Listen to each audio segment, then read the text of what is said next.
Hi, I'm Amy. And I'm Steven. We're with the Heal Everyday Together channel, where we empower you to live a healthier life. I was diagnosed with chronic myeloid leukemia, or CML, in 2011.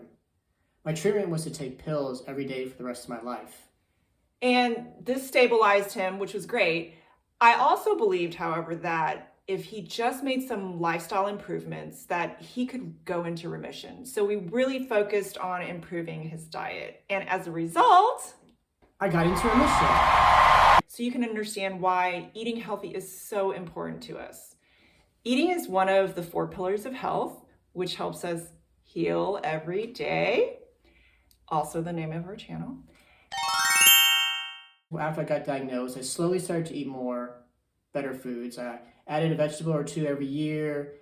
And after, Amy kind of challenged us with just really eating much better, I added more vegetables to my diet.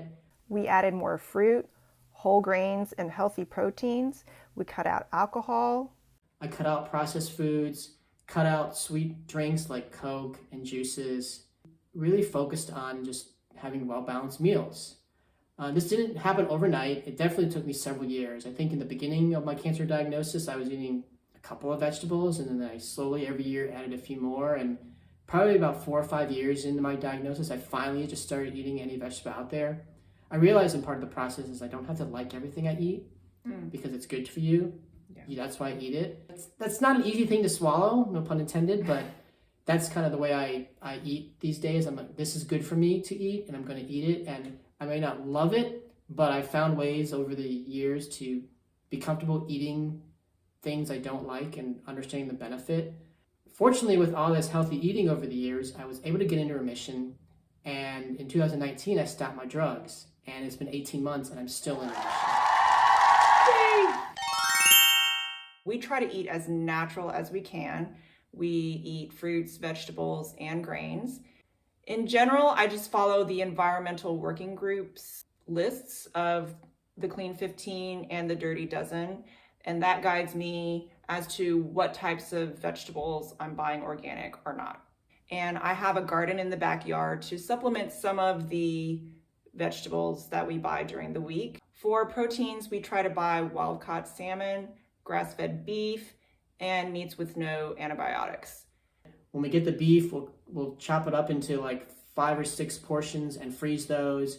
If I get a big size piece of fish, we'll cut that up and freeze it. We try to take advantage of the freezer to also help stretch our proteins and help us save some money in the process. One of the big things we do is we don't actually have sweets for dessert. We have fruit. For breakfast, we keep it simple and have oatmeal and a banana. This helps us, get ready to go in the morning quickly, and it's one less thing we have to think about every day. I repeat a lot of the lunches I make just to make things easier for me. I don't have to constantly reinvent the wheel. Oh my gosh, what am I cooking today? So I generally cook dinner every night. And what I try to do is have a combination of a grain, such as rice, quinoa, spaghetti, or soba, a protein, such as chicken, beef, shrimp, or fish, and a bunch of veggies that I chop up and throw onto a pan.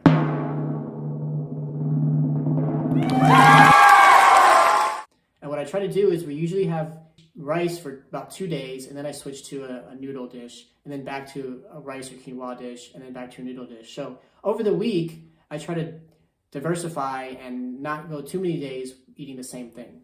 We don't make a lot of the protein, and we usually can let our proteins can usually last several days. So for example, we'll buy a whole chicken, usually 3 to 4 pounds, and that'll last us 5 to 6 meals. Now after about 2 to 3 days of eating the chicken, I'll usually freeze what's left of it, so we're not eating chicken for 6 straight days. We also try to practice good cooking methods so we don't fry foods, for example. Now that we're working from home, we have me cook lunch and he cooks dinner. When we were working outside of the home and going into the office, typically what would happen was, since I would come home earlier because I was a teacher, I would cook dinner, and then whatever leftovers we had, we would pack up for lunch the next day.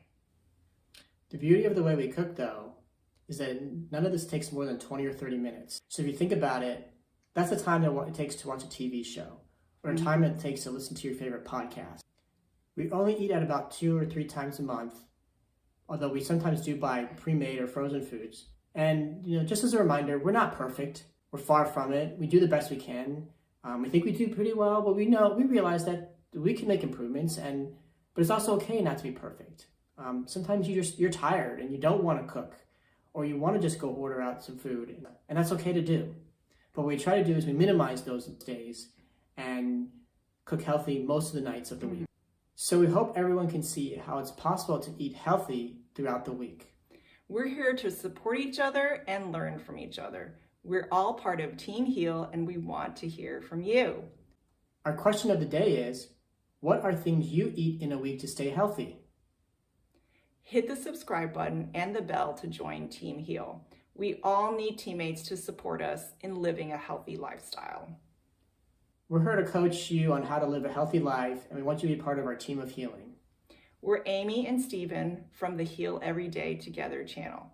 Check out the link below to our website and to find out more about the resources we mentioned in this video. Thank you for joining us today. Together we heal.